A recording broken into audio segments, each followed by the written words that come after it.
The paradox of improvisational freedom is that this freedom is only possible through an understanding of parameters. Okay? Now, the parameters give you access to what you really want, which is flow. You want to achieve the flow state. When you talk about improvisational freedom, it's the flow state. So let's think about other examples of this parameter-based flow state. Extreme athletes comes to mind. Freestyle skier, freestyle snowboarder, skateboarders. These guys understand the flow state, right? They understand how parameters connect them to the flow state. So take freestyle skier going through a course, right? Going through a sequence of varying terrain. That skier needs to understand that terrain on a deep level. So deep that they can just flow with it effortlessly. In fact, the terrain and the complexity of it holds the flow in the palm of its hand. The terrain itself is holding you. Allow the terrain to give to you, to give you the flow state. But you can understand, right? There's a lot of work to be done to really understand not just terrain, but how to interface with the terrain. So in music, we're talking about forms and we're talking about chord changes, right? So a course would be a form, right? And the obstacles, the jumps, the ramps, the rails, whatever they are, the pipes, the half pipes, those are represented by the chord changes.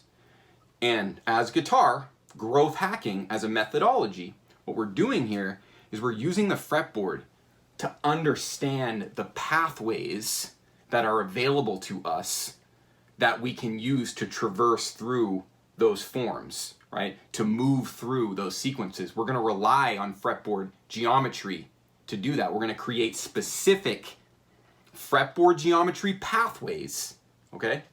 And once those are just understood, you know, you totally get it, you've memorized the pathway, we're going to throw that out, right? And then we're just going to focus on rhythm. This is the process of accessing the flow state, predictably, systematically. So if you watch the end of this video, wow, you'll be in a rare demographic of people who understand something that everybody wants to understand. Okay, the flow state. How do we access the flow state? That's all we all want. That's all we all want. And guess what's great? Jazz,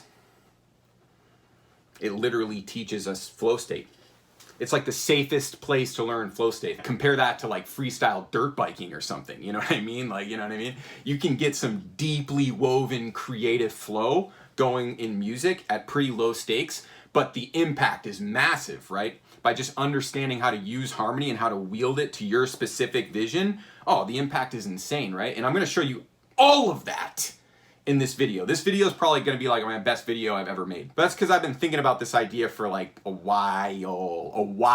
The paradox of improvisational freedom. I've just been out there doing the research, teaching, working with my students who are helping me to understand what they need to understand. And this is why it comes back to this flow thing. That's all we all really want. So I'm going to show you how to create the scaffolding to achieve the flow state here, okay? Very, very simple. Look what we're going to start with. We're going to start with a good old V0, the 1 to the 5, right? So we'll do it in this harmonic rhythm, right?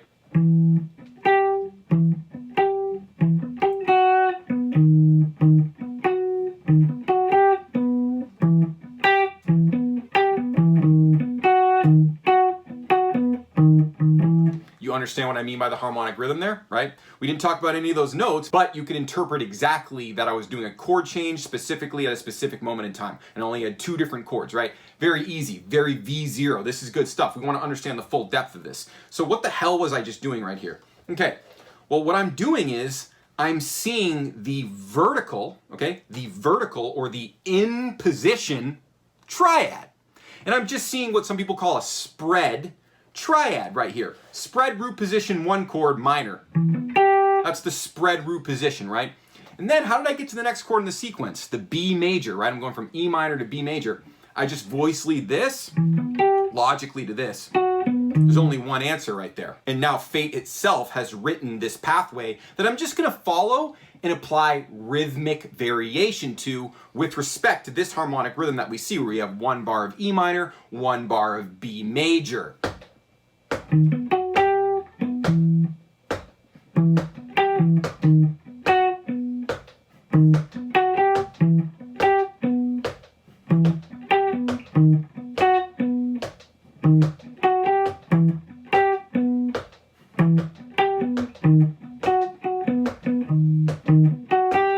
I was just flowing right there. That was straight up systematic flow on demand. Why did it work? And why did it evolve so beautifully? It evolved beautifully because I was just focusing on keeping the harmonic rhythm and making sure you watching this right now knew exactly what was going on.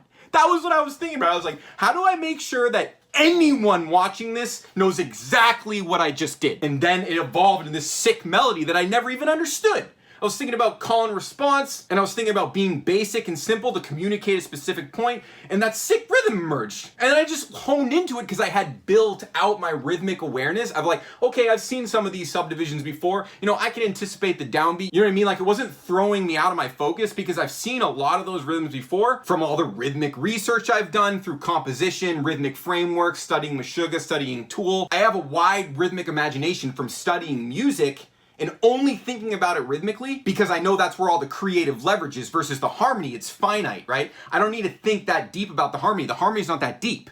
The rhythm is way deeper. So what you want to do is you just want to simplify harmony like I'm doing. Like use geometry to allow your brain to go on autopilot for the harmony. Listen, you'll see what I mean, right? Let your harmonic mind go on autopilot and then focus 100% of your creative force on rhythmic variation. Now, when you get to a high level, you'll do both, right? And like, we're gonna actually talk about that in this video, but the guiding principle is that you just need to make it easy for your harmonic brain, right? Your harmonic brain needs to be easy. Now, here's the thing though, before we even add anything beyond the triad, before we even add any spice, let's actually do more with the triad. Because remember I just said we have these vertical, right? These were all vertical, right? Look what I'm seeing here. I'm filling out this E minor spread triad like this. That's all vertical in position. You see what I'm saying? And then on the B major, this, I'm doing the same thing. I'm filling that out vertically. And I know a few different little setups there. Like I like this one, right? Just like I like this one. Right, I got a few different options there, but it all starts out of just seeing, okay, what's that basic voice leading? Root position open, goes to 5 chord in the first inversion. And I want to get really familiar with that on a basic level and then logically see how I can fill out in that vertical region. Okay, right? So now we see what's the other side of this thing. How do we stretch these triads even farther? Well, we do the horizontal, right? That's the fundamental duality of fretboard mastery. It literally is about vertical or in position and horizontal or out of position. But obviously to me, it's all one. Like, look what I mean by out of position or horizontal is a better way to think about it. Horizontal E minor.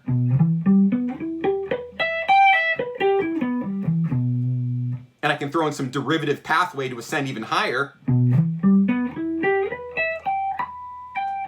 You know what I'm saying? And now I'll do that exact same thing with the B, right? And it's just the same voice leading principle, but now I'm thinking horizontally, out of position. How does the B work that way? Now I have those. Okay, you see what's going on here. I've defined 2 different types of pathways, vertical and horizontal, and we're still only working with triads, and we're just filling out the notes along the path. And there's no need to think any deeper than that at this point, because what we're trying to do is free our rhythmic mind. And that's only gonna be possible when we simplify what's going on in our harmonic mind. And now that you see how we can simplify what's going on in harmonic mind, now let's go where the gold is. Let's dig deep here. Let's look at some of these rhythmic possibilities. Let's see if we can open your mind here, okay? Let's see if we can bust it all the way open. I suspect we'll be able to. Check this out, right? So once we start looking at these rhythmic rudiments, what we're gonna do is we're just gonna look at one chord at a time, right? Look at one grip at a time. How about this one, the first one we started with? Let's forget about the form with the 2 chord changes and let's just look at some basic rudiment that we can use on just that. Because here's the kicker, right? If we can see some deep rhythmic variation on just this, what do you think is going to happen when we start to do this stuff? You know what I'm saying, right? We want to stretch our awareness right here, right? With this 3-note little structure here. So here's the classic one. Everyone loves this one. So I'm going to do the one that everyone loves because they always ask me about it. And it's just the 16th notes to triplets. Look how I'm going to do this little rudiment here. It's going to be sick, right?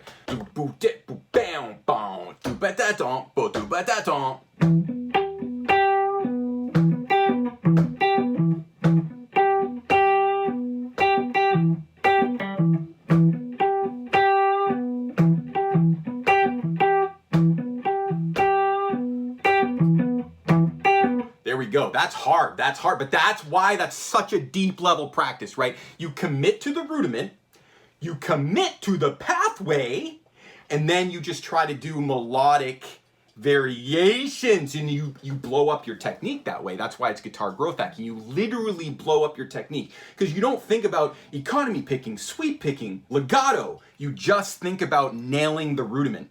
And you'll do different things. You'll do like some hybrid on string skips. You'll do some weird alternate picking. I purposely don't talk about my picking in these videos because it's a whole other level. But if anyone wants me to talk about picking in a specific video where I tell you something you've definitely never heard in your fucking life about picking, you can comment below and tell me to make that video. But so far I have never once ever talked about picking in any of my videos. That's a lie. I talked about Adam Jones picking in one video. All right, now let's take this rudiment and apply it horizontally. Horizontally.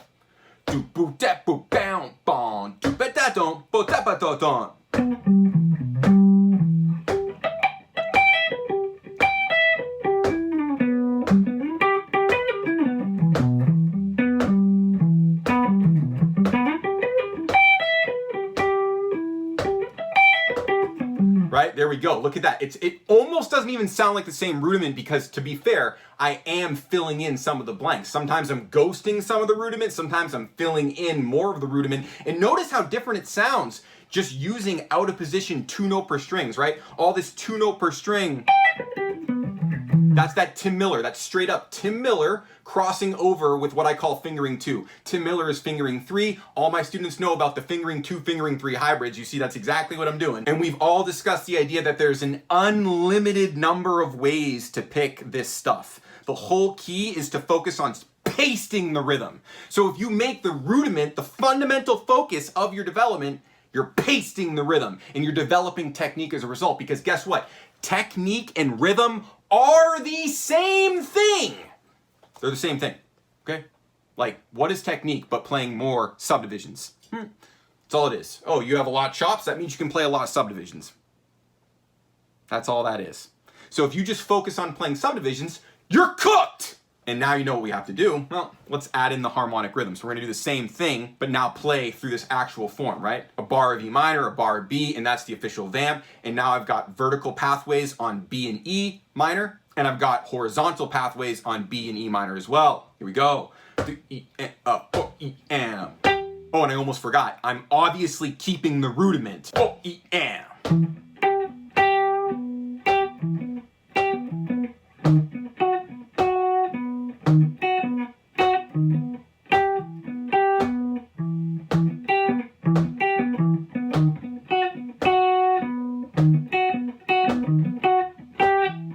Right? Now, let's do it with those horizontal. Here we go. Same rudiment. Now we're gonna do the horizontal, same everything, except for now it's just a horizontal viewpoint. All that's changed is our perspective.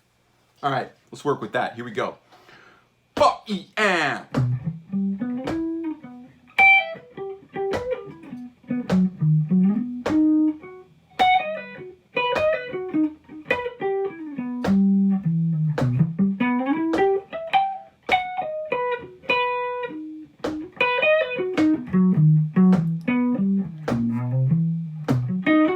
Whoa! I'm allowed to make mistakes. That's fair. You need to see that lapse of concentration. Got too excited, smiled, looked at the camera. Pride comes before the fall, dude. You notice what the fall was? What was the fall? I just botched the harmonic rhythm. That's all I did. That's the only fall that there is. is. And you can understand that fall is a result of a lapse in focus and concentration.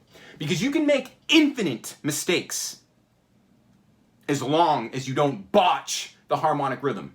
As long as your consciousness is hooked into the harmonic rhythm, every mistake that you ever make won't ever sound like a mistake to anyone but you. And remember, the only reason it will sound like a mistake to you is because you had thought you were going to play something else.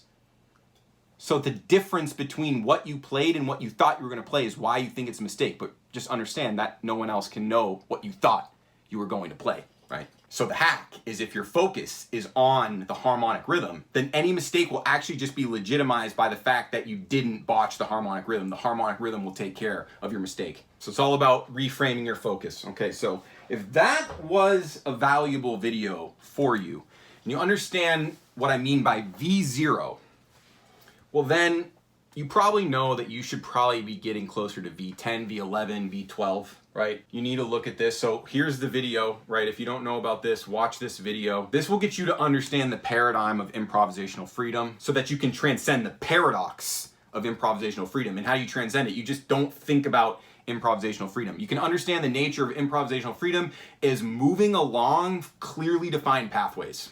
Right? There's the freestyle skier, snowboarder analogy. It's just moving along clearly defined pathways and being like creative and expressive and rhythmic, especially in music. You're being rhythmic.